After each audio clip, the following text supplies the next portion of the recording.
Welcome to today's broadcast, the Future of Apprenticeship in Canada. My name is Racine DeBartolo, and I will be your host today. So we'd like to say a special thank you to all the CAF members who joined us on the line today. It's your support that makes these webinars possible. So today we're continuing with the final installment and part 8 of our web series.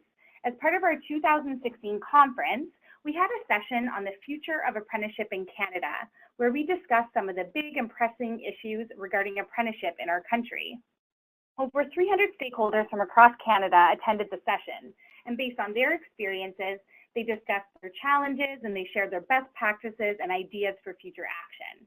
At that event, we discussed key 8 themes in apprenticeship, and the group agreed that these were the core issues and some of our main challenges and areas we need to work on within apprenticeship. You can see the 8 topics listed on your screen, but today we're going to be completing the series on the topic of impact of technology. So just to give you a bit of background on what we heard from the session last June, stakeholders discussed how technological advancement is changing the way apprentices and journey persons work in the trades. Stakeholders talked about the importance of training that keeps pace with the industry. One of the significant technology trends is the incorporation of information and communication technologies into machinery and equipment and vehicles. Among the most important is the increased use of onboard computers to control machinery and equipment. This means that operators must be able to program equipment to perform tasks. For maintenance and service trades in particular, the incorporation of onboard controllers means that malfunctions are as likely to originate in the electronic control systems as in the mechanical systems. Journey persons who cannot use sensor-based diagnostic technologies or program onboard controllers, correct malfunctions, or access technical information on the web may no longer be employable in large segments of many industries. The next thing that stakeholders discussed were that companies are increasingly starting to differentiate their products by using software technologies, parts, and components that are specific to their products. A consequence of this trend is that there's now a proliferation of technologies and parts that are tied to particular suppliers. So for some trades, this means that the suppliers are an important source or sometimes the only source of up-to-date training. This trend also poses challenges for apprenticeship training in some of these trades. Stakeholders also discussed that for many trades, basic computer literacy is now really, really important. So first, laptops, smartphone apps, and tablets are increasingly common in the workplace, and for many trades, these devices are now standard trade tools. They're being widely used in the workplace to administer diagnostic procedures, to access web-based or app-based technical information, to access electronic blueprints and drawings, and really just to manage everyday work processes like ordering parts, managing inventory, and documenting jobs.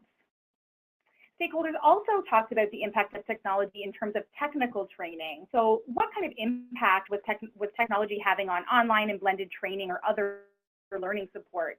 So, they highlighted that maybe apprentices may not have access to computers or the computer skills required for online learning, and that we just can't assume that all youth are tech savvy.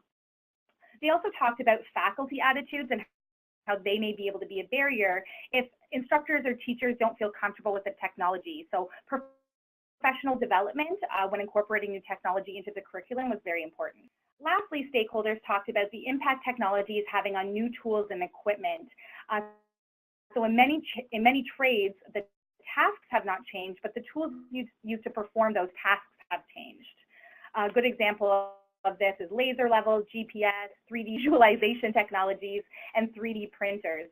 These have replaced traditional tools and techniques across a range of construction tasks. And I know our guest presenter will be talking a lot about that today during his presentation. So that's what we heard in terms of challenges. Now, stakeholders talked about some of the areas we can work on and suggested a number of approaches to better respond to the changes affecting the skilled trades.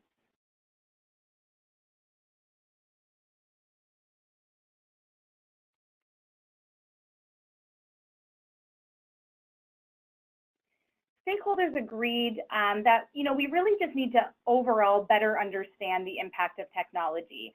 So more research is required to recognize how trades are evolving and how new technologies are driving this evolution. They also talked about how technology can help us better communicate and learn in the trades. So for example, can we use technology to track apprentices through the apprenticeship process? And when they see gaps, offer supports to apprentices who are struggling to complete. Stakeholders also talked about the exposure to technology.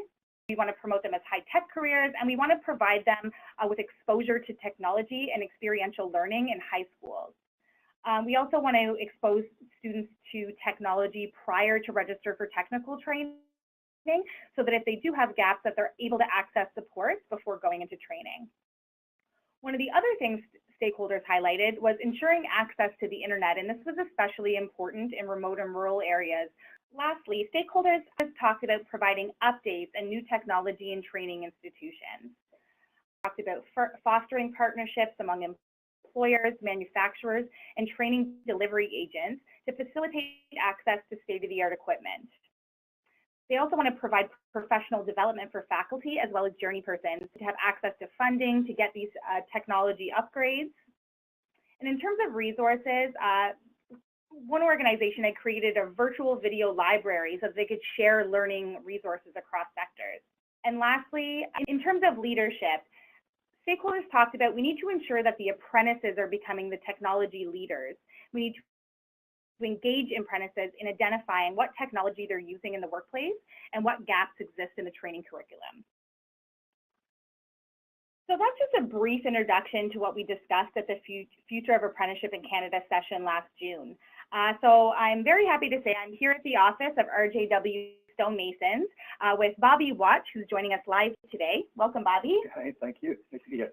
So Bobby's a master stonemason and the founder of RJW Stonemasons. Today he's going to share how his team of tradespeople adopted and adapted modern technologies to suit the unique requirements of the West Block Rehabilitation Project at Canada's Parliament building. Bobby's also a member of the Canadian Apprenticeship Forum and on the Canadian Apprenticeship Forum's board of directors. And he's a huge champion of apprenticeship training. So thanks for joining us, Bobby. You're quite welcome. All right, good morning, everyone. Good afternoon for those on the East Coast. Great pleasure to be doing this with you. This presentation was actually put together for the Canadian Apprenticeship Forum AGM in Vancouver. And so it still has the RJW Jim Campbell Stonemasons stuff on it. And there's a bunch of stuff here that is not necessarily connected to technology in the workplace, but I think the photographs are interesting enough that you'll get some idea of what we're dealing with.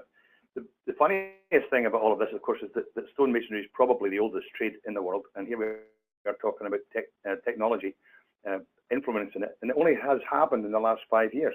And a lot of it started on the West Block Rehabilitation Project. Our tools haven't changed very much in 1,000 years, apart from the fact we now have tungsten tips instead of them being fire sharpened, and we now have polypropylene heads in our mallets instead of them being applewood or black cherry. So we really are dealing with a very, very old trade and old methodologies and old traditions.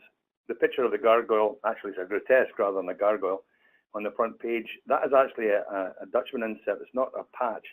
It's an actual piece of stone that's cut in and sized into the face of the grotesque and then carved to match that stuff around it. So that's what we can do with our hands. And this is going to be quite an exciting run for you.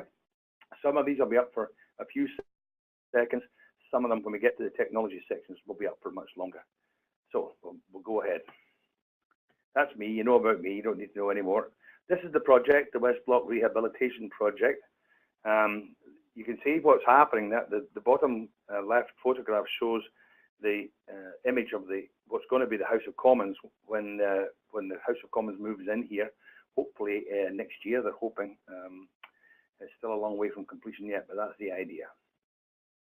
And this is a view from the Peace Tower, artist impression from the Peace Tower, showing the project itself. And notated there, you'll see some of the huge amounts of numbers we have in the area of the work done.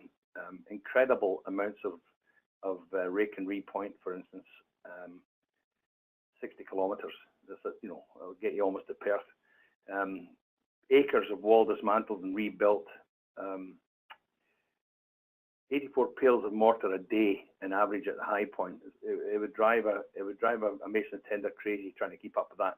But at the high point of the job, there were over 200 people on the wall, and of that 260 were apprentices, and of that 60, 18 were women. So we had a pretty good track record as far as apprenticeship goes on this project. Here are the sort of dates to show you how old the various sections of the building are. 1865, obviously, up almost to the Mackenzie Tower, and then Mackenzie Tower in the North Courtyard in 1875, and then in 1909, the top of the courtyard closed off, which included the Laurier Tower, and we've got a photograph of that coming up as well. Some of the photographs from the archives showing that pile of stones on the top left is daunting to anybody having to think about squaring and cutting and building these thousands and thousands of stones. Again, some more historical photographs that we'll flip through quickly. You can see these on the Public Works website, of course, if you want to go back and have a look. Here's one of the cats that sits at the side of the Laurier Tower, one of the fine carvings on the building, a beautiful thing.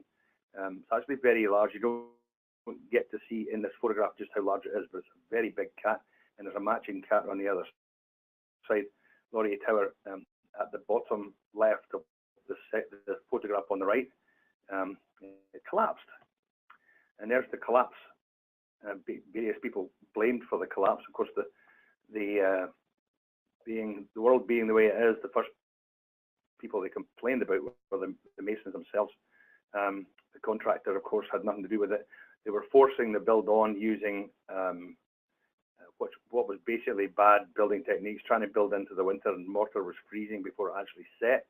And of course, when the thaw came in the springtime, the mortar unfroze and the tower collapsed. Luckily, nobody was killed. But it is called the Laurier Tower because he was in the Prime Minister's chair when the collapse occurred. Now, getting to documentation, this is where we start to talk about technology. And this drawing here would be something like we would have seen in the past on any rebuild or restoration program. Hand filled in photogrammetric recording of all the stones. And this detail of all the stones being drawn to scale actually started at the Centre Block South Facade program on Parliament Hill in 1996. So this accurate photogrammetric recording has been going on for a couple of decades now, and then the workers on the wall would respond to what was being told to them by the consultants and carry out the repairs required based on handwritten notes.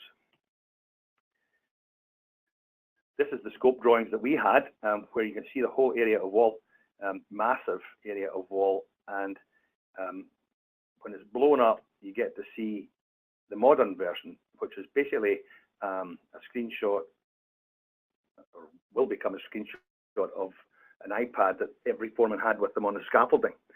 So the legend on the right-hand side, of course, shows what's going to be disassembled and reconstructed, consolidation, replacement, stones to be anchored, cutting and pointing, obviously all over the place, stones to be removed and replaced, stones to be stitched with stainless steel. And having this kind of accuracy on the scaffolding made life very easy for everyone up the line, because the foreman mason on the scaffolding would be inputting the information into his laptop, of course, with hands-on right there watching what was going on. It would be relayed back to the central computer for PCL, the general contractor, and then the architects and consultants would be able to go into that page on the computer, look at the drawing number W120302 in this case, and say, yes, we've been up there, this work has all been done, and they'd click and it'd go back into PCL central computer, and then it would be going right into the billing for that month. So not only were we able to provide accurate as found conditions, as built conditions, but we were able to tell at any particular point during the course of the month how productive the crew was being, and what the bill would be at that particular time if it was put in at that time, which made life an awful lot easier for the project managers and project coordinators at every level, both from our perspective, the PCL perspective, the consultant's perspective, and of course the client, the end user. It made life very easy for everybody. I should mention that that process was developed by one of our apprentices who's more than tech savvy. He's a bit of a genius. Documentation. Again, there's Danny Emerson with the iPad on the scaffolding, punching in what's been done. This is a drawing on the right showing the pre-construction conditions during treatment and post-treatment. These were all very accurately stored within the computer, the iPad, in the space for that particular area wall. So every area wall had a number, and anything that was done within that area was easily trackable at any time. That's one of the big cats again. That's the other cat actually on the other side of the Laurier Tower, Port Cochere, and you can just see it if you look closely. Okay, so here's some of the conditions we're dealing with. Typical historic masonry reconstruction and problems with the walls failing because of infiltration of moisture. This is echoed right across the country, right across the parliamentary precinct, and nearly every building, apart from the centre block south facade, has this damage in greater or lesser degrees across the country. Some of the damage to the stones, the different various types of stone we were using, Berea sandstone, Nepean sandstone, Potsdam sandstone, and Gloucester. Some of the problems that we see in every one of these jobs, improperly installed mortar, soluble salts creeping up through capillary action. The failure of the wall, that's something that happens because of stresses and strains that maybe haven't been calculated properly. And so you get the wall cracking in that dramatic fashion and the failure of the stones. And then there was the stupidity of the human intervention. This window in the bottom left is a little window right in the very basement. It's actually part of the old armories that used to be up on Parliament Hill when it used to be called Barracks Hill. So this limestone was probably built at some time in the mid-1800s. So some of the oldest stonework in our country, and some clown has come along and wanted to put pipes through. And instead of putting pipes through the opening, he's destroyed all of that historic masonry by boring core holes in it. Actually very annoying. And then the natural disaster or man-made disaster of the fire, which took out the roof. And here we are getting into the technology. Now, the testing and analysis of various structures within the building was huge. They spent an awful lot of time and an awful lot of concentrated effort drilling core holes, testing for freeze-thaw cycles, testing for integration of soluble salts, and all the stuff that we needed to use, all the information we needed to use to make a proper decision on the cleaning. This laser cleaning process came in after we'd actually been awarded the contract, based on a comment from one of the conservators on the job, who was working in the US with the US Navy, and they were using these machines to clean the paint off of battleships at the Norfolk Navy Yard. And so this chap had this idea. He said, I wonder how that would work on stone. And he asked the US Navy if we could borrow one, and they agreed, and we brought one up from Virginia and used it to do some test panels, and the results were just so dramatic that everybody went, oh, well, we need one of these for sure.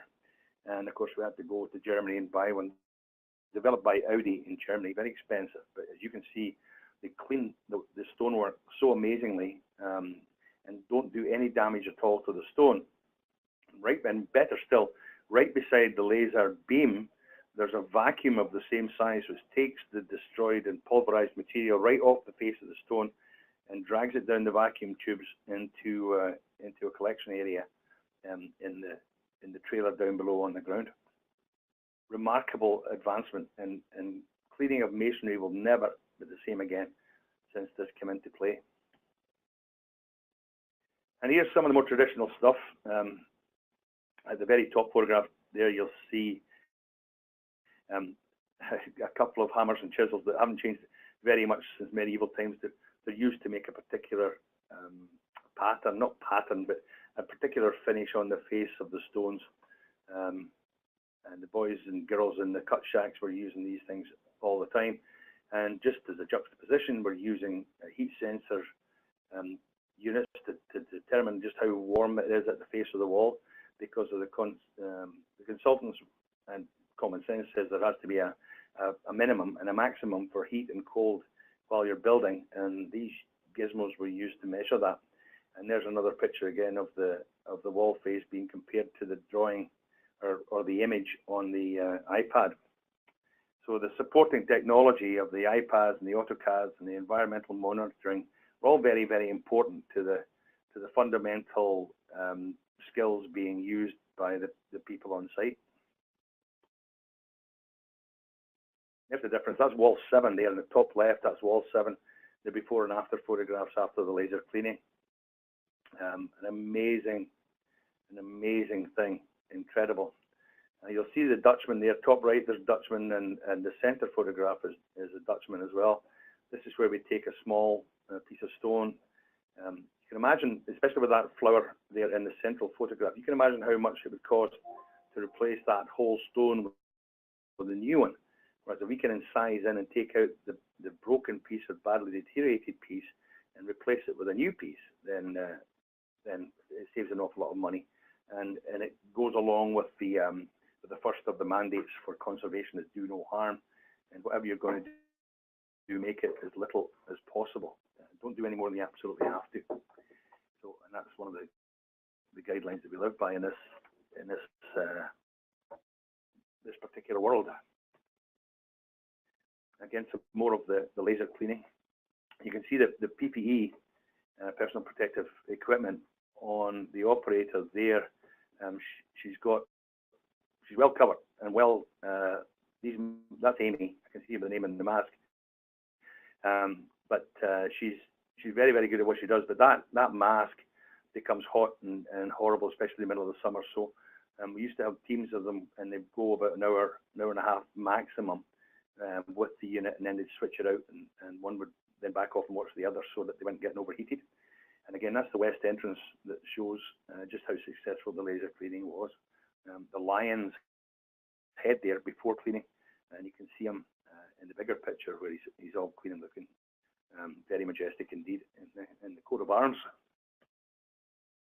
Amy again showing the size of the beam.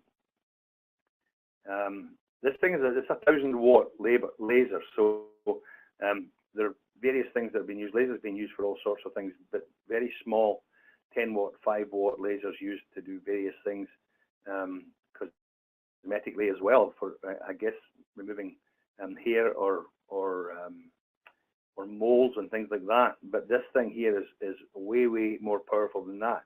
But even although the guy who came up from Norfolk to demonstrate the machine to us, he at one point put his hand on the wall and ran the laser over the top of his hand. Now it did burn all the hairs off the back of his hand, but it wasn't painful according to him. I wasn't about to do it though. Again, just to show you this, how successful the laser cleaning is. It takes all of that, the accumulated grime of many hundreds of years, or 160, 70 years, and pulverizes it, cleans it off completely, but yet doesn't damage the patina on the stone. And that's a very important thing to say. All the other things we used before the laser used to damage the patina because they were scouring actions done originally with sandblasting, and then a system called Toman Henry, which was basically a sandblasting with lighter stuff, and then we had the Yosh system, which was basically sandblasting with talcum powder, almost a tiny, tiny glass beads. But all of them damaged the stone to some extent. The laser doesn't. Huge, huge step forward. Showing you some of the pictures here. That's a new carving on the right, the grotesques. But you can see the integration of new stones with old. All of these gargoyles and grotesques were carved by hand, of course. No machines near them. This is for the bricklayers in the audience. Great picture looking upwards. These vaults had to be built without centering. We had templates, and I was lucky enough to build the exact same things on the East Block in 1999. And so I had some idea of how it could be done. And you can only have one guy in there doing it, and he has to crawl out through one of these windows at night or out through the top, but done without centering whatsoever. So we utilized old technology. We utilized the same system almost as Brunelleschi used it in his famous dome in Italy, where we were building a couple of courses every day, and then one guy building both towers, letting the mortar set go into the other tower, building a couple of courses, and then coming back. It worked remarkably well. Here the guys, this is old stuff again, old technology, throwing in the mortar into the joints, but lime mortar, back to the same stuff that we had been using up until the late 1800s, early 1900s, when Portland cement started to come in. So we're really taking the building back to its early stages, and that was a whole area, one of these acres and acres of wall that were taken down and rebuilt with new stone. So the bonding is the same as the old bonding was. It's snack rubble. The mortar is the same as the old mortar was, being high lime content. And the guys are using tools that have been used, like same tools that have been used for over a couple of centuries at least. Here's the coat of arms quickly. Here's the old-fashioned ways of creating finishes on stone done with the old-fashioned tools, mallet and chisel. Hasn't changed in 1,000 years. And still can't be duplicated by technology. Just cannot in any way, shape, or form. If you work with 5-axis CNC machines, you might as well be building with concrete for all the life that is in the stone. Working by hand creates life because of it can't be accurate. It's got to be, they make it as accurate as they possibly can, but there are always little bits and pieces that let you know that this has been done by hand instead of being done by a machine. So there are some areas of our work that we don't want technology to advance. We want to stay the way we are. And there's an interesting quote. I've never seen this photograph I've seen before, but I didn't notice. Top left, you can see a wooden mallet, which is probably apple. And then bottom right, you'll see the polypropylene mallet, which lasts a lot longer. Oh, crafter computer. Here we go. More technology. So we worked pretty closely with the computer guys at Carleton University, and they were just fantastic. They have machines there that can make 3D printers. Well, they've got 3D printers that can make 3D images of the stuff that we were doing. So they begged us to let them come up and help us out with stuff. And while it was great fun watching what was going on, the end result was that they could only give us something that was flat and unappealing because there was no life in it. We had to then add our own touches and make things right, including that the bottom left hammer. That's a Crandall hammer. We saw that earlier on. That thing weighs about 40 pounds. You can't use that very long in a day either. But we're also using grinders. Now, for those of you who are freaking about the lack of a guard on that grinder, we had to create a brand new safe operating procedure to cover these kind of things, because when a stone cutter's working with a grinder and it's got a guard on it, he can't see where he's cutting. So it requires special training and a special SOP. And we had to get, well, we have had to get from the Ministry of Labour in 3 provinces now the okay to use it just as we use it. But it does make some safety guys jump when they come on the scaffolding first. And here's the CNC machine at Carleton University and the printer, and it shows how they can laser measure anything. So laser scanning of the capitals and then creating the plastic relief carving with the 3D printer. It helps us, don't get me wrong, it helps us. It gives us other images. It shows us roughly what needs to be done. We can see clearly in 3D what has to happen, especially when you look at sections, cut sections through. You can see the original piece on the top image. You can see the original that we're dealing with and what we wanted it to end up looking like on the right-hand side in both cases. And here's the computer images of the capitals. And here's hand carving process. David Edgar hand carving a lion. Beautiful work. Here's the 3D machine, right? Going at it. This 5-axis unit. He gave us the image above is what we were left with, and it gave us a great deal of information on how to go about setting out the piece itself. But this machine can't undercut, and again, it can't give the piece life. And here we have the only images we had of what's basically a griffin on the West Block, on the east side of the West Block, overlooking the grass. And with the help of the guys at Carlton, we created all these images, and we're able to muck about with them a wee bit to get where we wanted to go. And then we worked on a clay head to give us something tangible that the architects could then look at and say, yes, we like this. And then Colleen Wilson, our head stone carver, started the process of carving it by hand. And there he is in situ.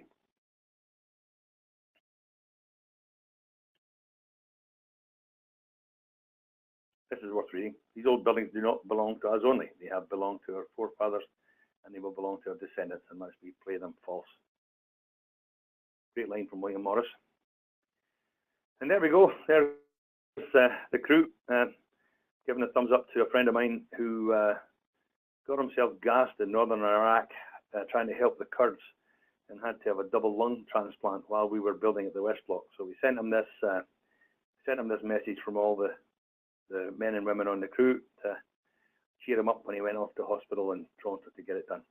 And just as a nice way to finish this little chat, Kenny Douglas ran in the Army Marathon alongside Justin Trudeau this past summer and completed it with these brand new lungs.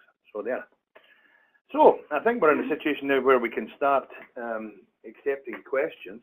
Yes, thank you so much, Bobby. It's always great to hear you talk about the rehabilitation project, because it really is the perfect example of one of the oldest trades and how technology is, being incorporated with, not only the original techniques, but how those can sort of work together. Right. At the Canadian Apprenticeship Forum, we always have lots of research and reports that you can check out on our website. So we've got some great reports on the impact of technology from a pan-Canadian view, as well as provincially. So we did do a report on the impact of technology on apprenticeship in New Brunswick. And then we also did an apprenticeship analysis on the impact of technology on tradespeople, where we spoke to Ontario employers. The latest issue of the Canadian Apprenticeship Journal is available on the website, and this really focuses on the flexibility and innovation in apprenticeship technical training, and has a lot of aspects of how training providers are using technology to support technical training across the country. Definitely suggest that you check out the Canadian Apprenticeship Forum's YouTube channel. We have the entire Future of Apprenticeship in Canada web series available on the website, as well as many of the resources. You can learn about our Apprentices in Canada e-panel. We've got resources for employers, resources and tips and strategies on how to work with underrepresented groups like women and Indigenous peoples and newcomers to Canada. So if you haven't visited our YouTube channel, we definitely suggest you do, and we will be posting a Bobby presentation on the YouTube channel this week.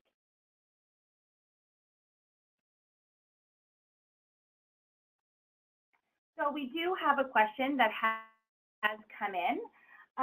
Bobby, because of the technology advances, does this result in additional trade school time, or is this additional training required beyond the certificate of qualification? Well, I would hope it wouldn't involve any more trade school time, because in our own situation, one of our apprentices was just so tech savvy that he came up with this way of doing this that he worked out himself. Now, he is obviously not the only young person out there who has, because I know my grandson, he fixes all the stuff that I have to do with my phone. So, well, me, I'm an old stonemason. I don't know any of this stuff. And this young lad came in and said, "Oh, we could probably do this.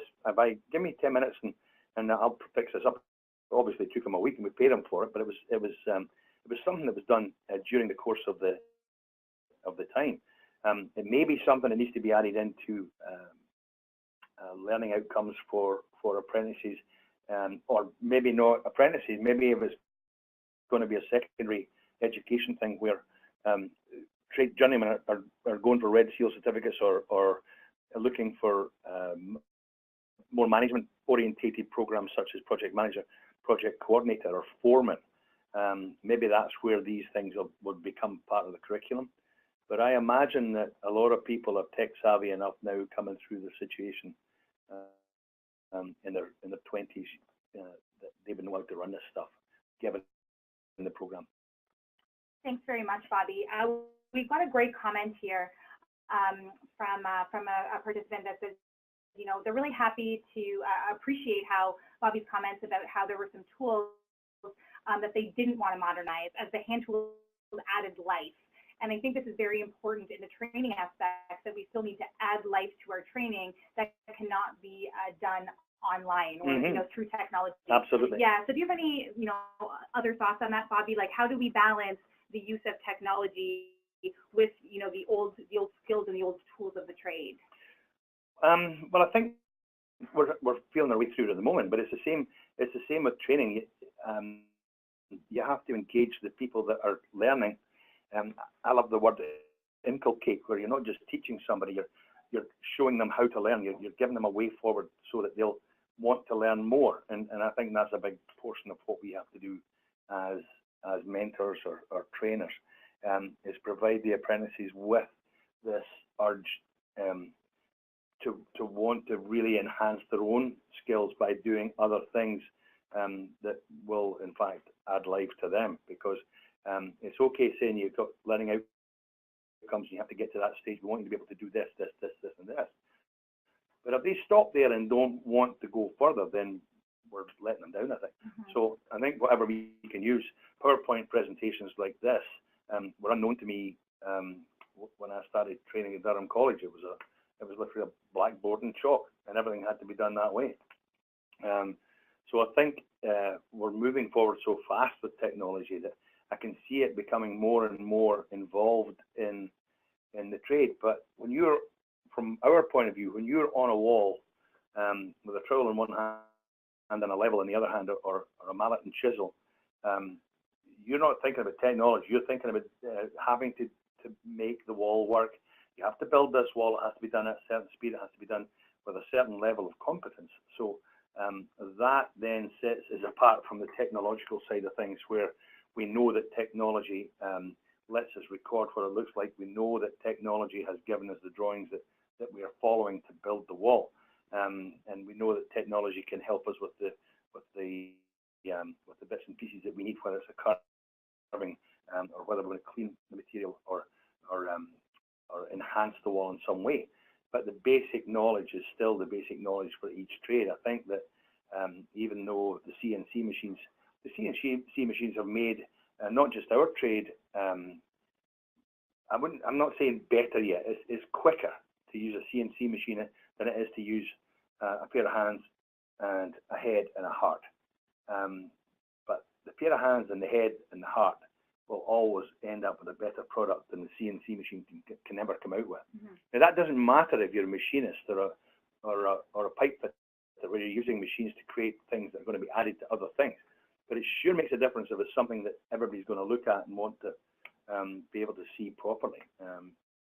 So I think that while I'm fully for the advancement of technology, I think we have to watch what we're doing with it so it doesn't get too rampant ahead of us, and we do our best to keep up with it. Absolutely. And Bobby, I mean, obviously you are a fantastic mentor. You're an employer who really supports apprenticeship training. Do you have any advice for other employers, or even, you know, training delivery agents who are working potentially with journey persons doing upgrading training, or with apprentices? If, you know, have you encountered resistance to training with either your journey persons or your apprentices when it comes to new technology that they're not necessarily as comfortable with? And if you have encountered that, how do you overcome that? Like, how do you help, your employees be comfortable with, new techniques that they might not be as familiar with? I think happy employees are going to be happy doing whatever they have to do. I think that given the new tools that we have, all of our guys just latched onto this whole idea of the iPad on the scaffolding, because it just made life, it just reduced the amounts of paper. I mean, reams and reams and reams of paper that we used to have to deal with, everybody had to deal with. Yeah. And the iPad just get rid of all of that. So everybody was freaking, and it let people just do what they wanted to do, or do what they had to do was build the wall. And I think if you have a group of people and you're fair to them and you keep them happy at work, there's nothing better for productivity or the advancement of the trade than happy employees. Nothing better. And an employee who's trained well is always going to be a happy employee, because they're hopefully doing what they love to do. And if you're doing something you love every day, it's not like going to work. It's like you're doing what you do, right? That's right. Mm-hmm. Good advice.